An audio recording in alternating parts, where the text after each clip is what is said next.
Stay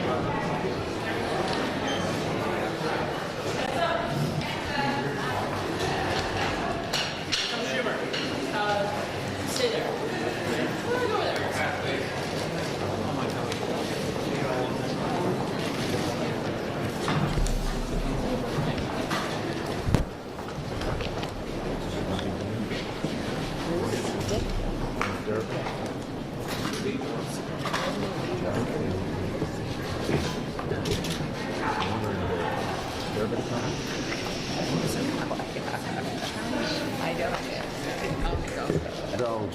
He'll get here.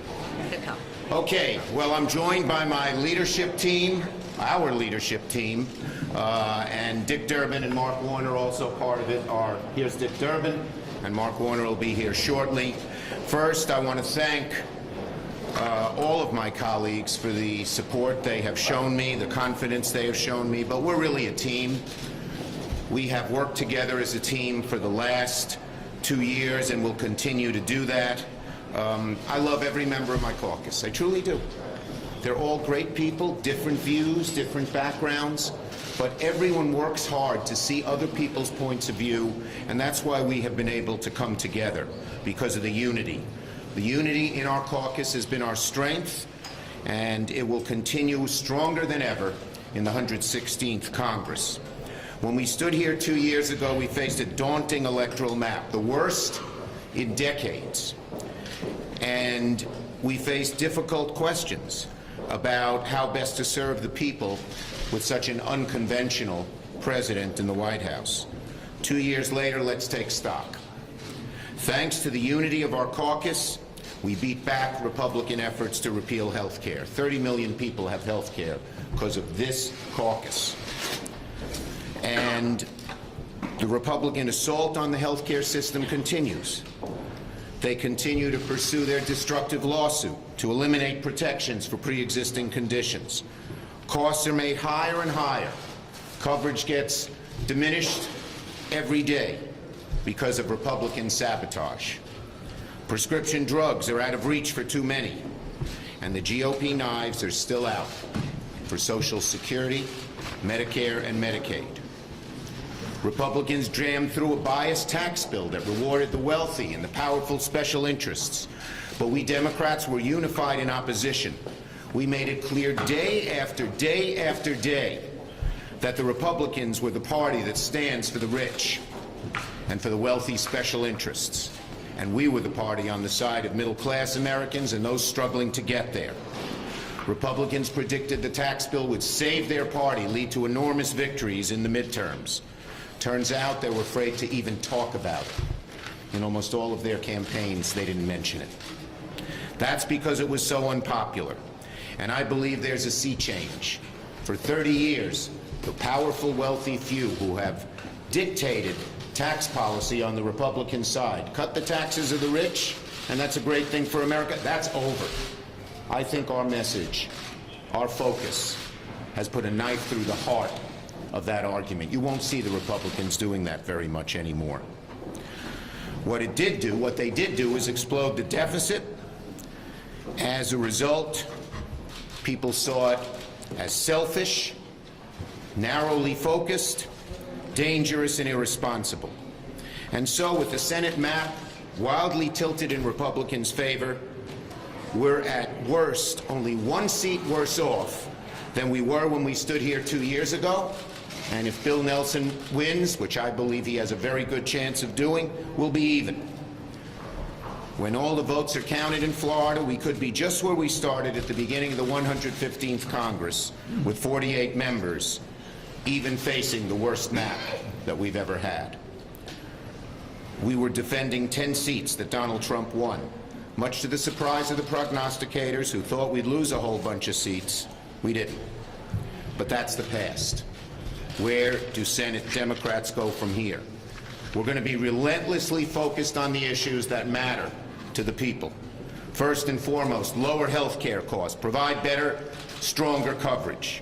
From prescription drugs to premiums, we Democrats are going to continue to press our Republican colleagues for better, more comprehensive health care rather than send costs skyward and help the insurance companies and the pharmaceutical industry. We Democrats believe in a real infrastructure bill with real direct and robust federal investments that will rebuild our crumbling roads and bridges, expand high-speed internet access in rural areas, and put millions, 10 million Americans to work in good-paying jobs, including fields like clean energy along the way. And we need to clean up Washington in a real way. Rather than paying lip service to the idea of draining the swamp, which is all Republicans have done, they paid lip service and made it worse, led by President Trump making it worse. We are going to fight hard to clean this swamp. The Trump administration is the most ethically challenged in history, from the president to his cabinet, and congressional Republicans have backed up that swamp all the way. We're going to fight for real reforms to loosen the grip of special interests in Washington and to let everybody vote. Everybody. Not stand in the way of people voting, which is a despicable, despicable thing for people to do. It's against the wellspring of our democracy. We hope our colleagues in the House will have success in passing bills like this.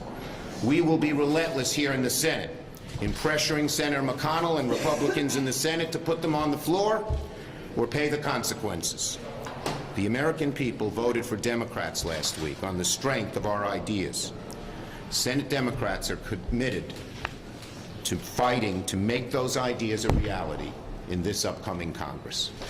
Schumer, with respect to Florida, sir? Yes.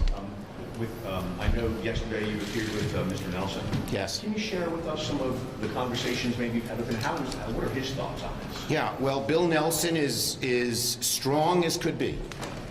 He believes, I believe, he's won a majority of the votes. And as long as they're counted, he will continue being senator from Florida. The President Trump and Governor Scott have just lied. They've said there's fraud when their own Republican officials in Florida have said there's no fraud. They're trying to shut down the election because they're afraid of the consequences if they don't. In other words, a Nelson victory. That's what Bill believes. That's what I believe. Do you feel as if those deadlines should be moved out? And they should... Absolutely. Every vote should be counted. Those deadlines, you have to remember, were passed after the presidential election of 2000 because of the need to report to the Electoral College. We in the Senate don't have an Electoral College, and every vote ought to count. It is unconstitutional to say every vote should count in rural counties because they can count quickly, but every vote shouldn't count in the more urban and populated counties because it takes them longer to count the vote. Yes? Do you think we could see a partial government shutdown in December, and what might be the big hang-ups? The Republicans are in charge, and if the government shuts down, it's on their back. Now, we want a couple of things. We want to make sure that the acting Attorney General does not interfere with the Mueller investigation, and we believe our Republican colleagues will join us. You'll see on the floor later today a bipartisan unanimous consent statement, unanimous consent request to prevent the acting Attorney General, Whitaker, from interfering. And we believe if President Trump stays out of the appropriations process, we can have a good bipartisan agreement and the government can move smoothly forward. Democrats and Republicans have agreed on 70% of the budget in a way where each side gave, but the government was funded, and many of our priorities, veterans, education, infrastructure, opioid, were funded in a robust way. And as long as Trump doesn't interfere, we can move the government forward. Senator Schumer, are Democrats willing to give more than $1.6 billion for the border wall that the president wants? The Democrats and Republicans came to the $1.6 billion agreement. It is tough security. It is sensors. It is drones. It is roads. It is help at the border in a far more effective way than the wall. And we believe Democrats and Republicans should stick with their agreement and not let President Trump interfere. Every time he interferes, it gets bollocksed up. Yes? We now enter the time period where a number of members of your caucus, including some of the folks standing around you right now, are considering whether they want to run for president. How does that affect the dynamics in your caucus and your leadership of president? The bottom line is that our caucus is unified. People have re-elections coming up. People may want to run for higher office. It has never stood in the way of our unity. Every time we have needed unity, every one of the people in this caucus, whether they're running for re-election, running for a higher office, have stood with us, and that will continue, I am confident. Thank you, everybody.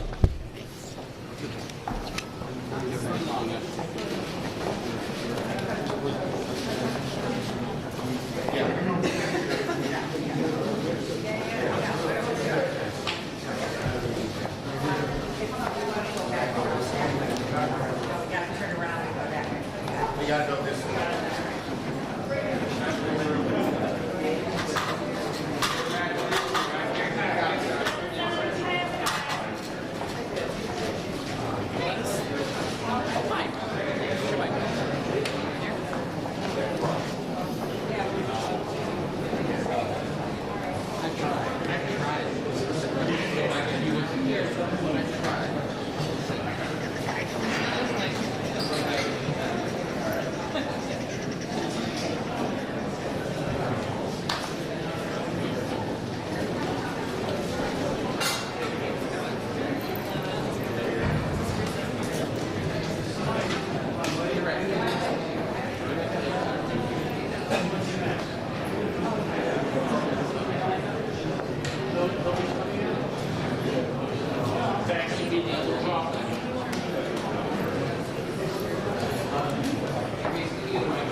the hurricane missed us by 60 miles. It was the week before that. Oh my God. It was a little nerve-wracking. But as I should have heard, there's nothing to do.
Okay, so our deal is that we get back for that. I'll squeeze in.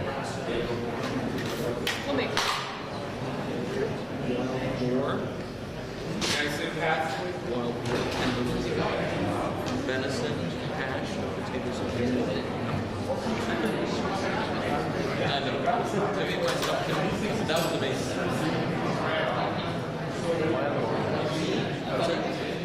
No, here he is. He's back. No, Scotty, just grab my bag and put it in your space. Or your little space. It's somewhere around there. Thank you.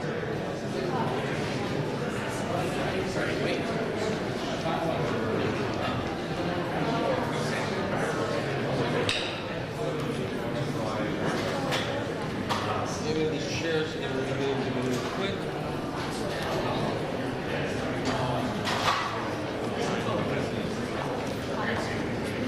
Hey now, we're old problems. I'll be okay. You're stuck in the wrong line. Okay.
I know, especially when I go.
From the staff.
Yeah, I know.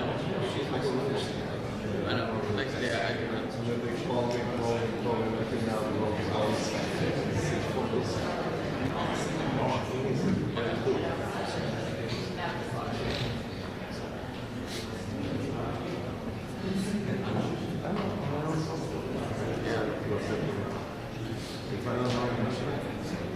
Yeah.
So you and Jay? Anyone else?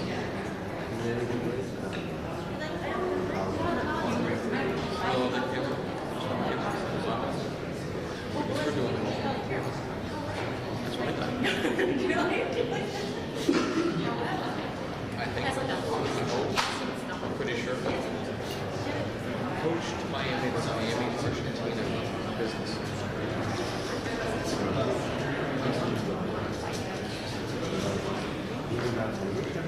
American.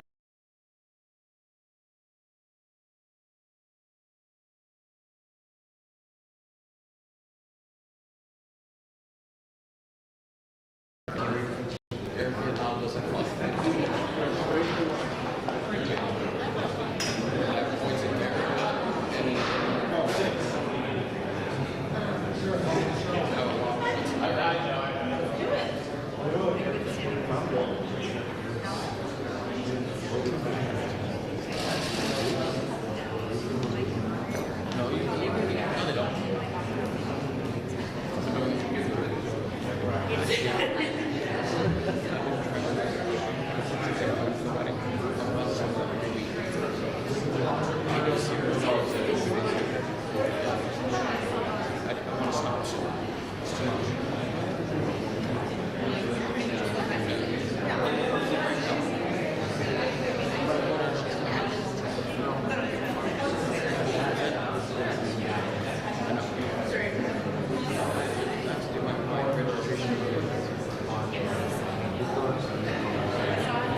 minutes, yeah.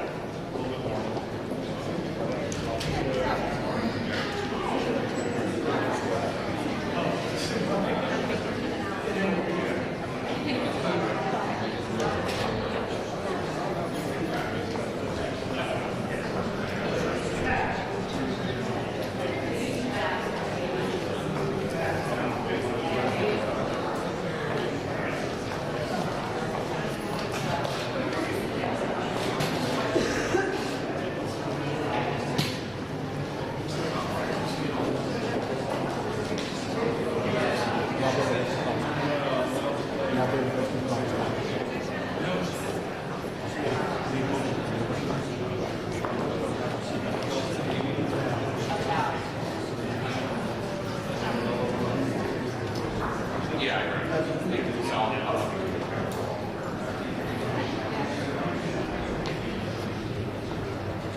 I thought you wanted to switch out. Sorry about that. No, I mean, I do.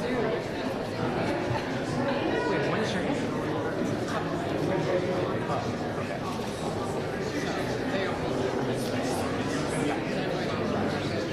So I'm going to give it like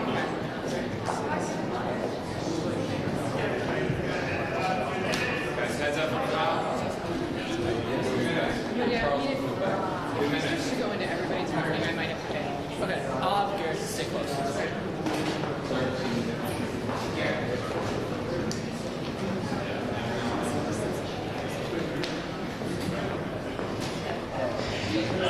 Heads up, guys.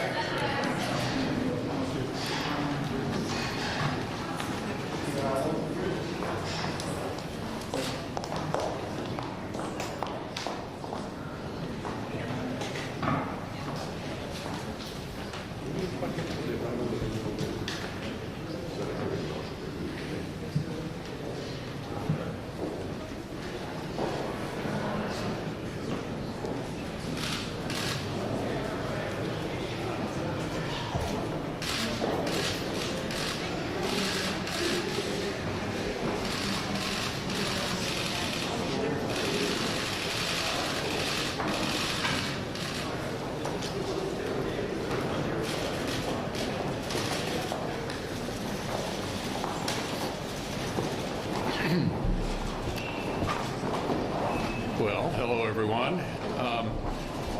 We just had our leadership elections, and I have behind me our new leadership team for next Congress. And we're excited about maintaining our majority and growing our majority. We're confident we're going to have 53 Republican senators to set the agenda next year, to continue, obviously, with our top priority, which is the confirmation of lifetime appointments to the judiciary. And, you know, we have divided government often in this country. We've had divided government more often than not since World War II. So I'll be talking to Speaker Pelosi and House Democrats about what we can do together. There are a lot of things that we do together already that I know are not terribly newsworthy to most of you, but we think are as important for the country, and we'll be looking for ways, now that we have divided government again, to make some progress for the country. So let me turn it over to our new Majority Whip, John Thune. Thank you, Leader. And it's a great honor to be able to have the opportunity to continue to serve our conference in this position. I look forward to working with our leadership team to address the important issues that the American people want to see us take on. And I will say that, as the leader mentioned, we have had divided government in the past, and obviously Republicans can work very well. And we've demonstrated that, I think, in the last couple of years. And in fact, we're going to have a bill on the floor that's going to pass, a big piece of legislation that will pass with a big bipartisan majority. And so we look forward to taking on the issues that are important to the American people, and we hope that our colleagues on the other side of the aisle will work with us as well. And I would say, with respect to the Democrats here in the Senate and in the House, that we hope that they will decide that they want to play a constructive role and put up a record of legislative accomplishment rather than spending all their time launching investigations. And I hope that that will be the spirit that we see out of the House of Representatives, because I know certainly here in the United States Senate, among our conference and our leadership, we look forward anxiously to working in a constructive and bipartisan way to address the issues that the American people expect us to take on. I'm the new chairman of the Republican Conference, and committed to continue to work in a bipartisan way. There's lots that can be done in a bipartisan way, and we have been doing that. The water infrastructure bill passed 99-1, recently signed by the president. Bills on so patients could know the cheapest cost of drugs, that passed in a bipartisan way. So in divided government, there's still a lot that can be done and will be done. But I would like to take this opportunity to introduce to you the new vice chairman of the Republican Conference, Joni Ernst. Oh, Joni. Thank you very much, John. Thank you, everyone. It is a great honor for me to join this tremendous leadership team as the Republican Conference Vice Chair. I'm looking forward to the opportunity to share our wonderful, overwhelming message of prosperity here in the United States, not only with the members of this body, but also with our fantastic constituents back home. So again, it's an honor to join this leadership team. Looking forward to working with all of you in the future. Thanks so much. Well, it's a real opportunity to follow Dr. Barrasso as the policy chair. I think 2 points to make. One is that Republican policies, particularly on the economy, are producing great results. And two, I expect in the coming year that the Senate is the most likely place to talk about those policies, to drive those policies, to try to link those policies with what's happening in the country, and I look forward to that. Well, I'm grateful that my colleagues would place such trust in me as their next chairman of the NRSC, and I look forward to serving all of them. I also look forward to bringing an Indiana voice to the leadership table so that we can build on the successes of the last 2 years. Grassley's shy, but he's our new president pro tem.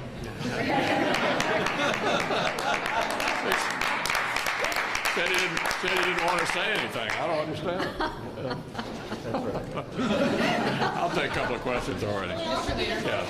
Mr. Leader, the bill to change sexual harassment rules in the House and in the Senate has languished all year. Are you committed to getting it done? Yeah, we are. I was talking to Senator Klobuchar at length about that last night. She and Senator Blunt have taken the point on it. I don't know, Roy, if you want to add anything or not, but we're working on getting that done before the end of the year. Yeah. Do you think we could see a partial government shutdown in December, and what might be something? No, we're not going to do that. McConnell, in the past, you've said that you don't think that legislation to protect the special counsel is necessary. Given what's happened over the past week, has your view changed? No, I mean, there's been no indication, as you can imagine, I talk to the president fairly often, no indication that the Mueller investigation will not be allowed to finish, and it should be allowed to finish.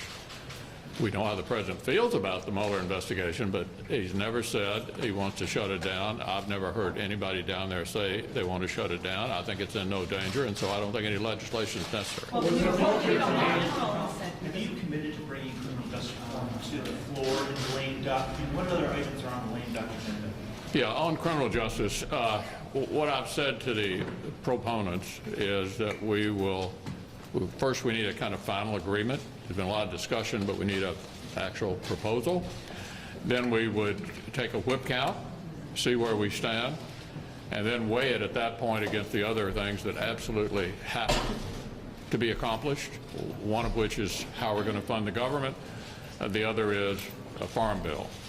And so we don't have a whole lot of time left, but the first step is to finalize what proponents are actually for. There have been a lot of different versions floating around. And then we'll whip it, see where the vote count is, and then see how it stacks up against our other priorities going in here to the end of the session. Senator McConnell. Do you want an infrastructure bill next Congress? I hope so. Yeah, that's, you know, one thing that almost everybody seems to be interested in. You know what the sticking point is. How do you pay for it? I think I can pretty safely say Republicans are not interested in doing a $900 billion stimulus, which we did at the beginning of the Obama era. In other words, went out and borrowed $900 billion. We're not interested in doing that. So the question is, how are you going to pay for it? And that always becomes very challenging because there's no sort of easy way to pay for infrastructure without impacting an awful lot of Americans. Senator McConnell, with respect to Florida, sir. Mr. Leader, with respect to Florida.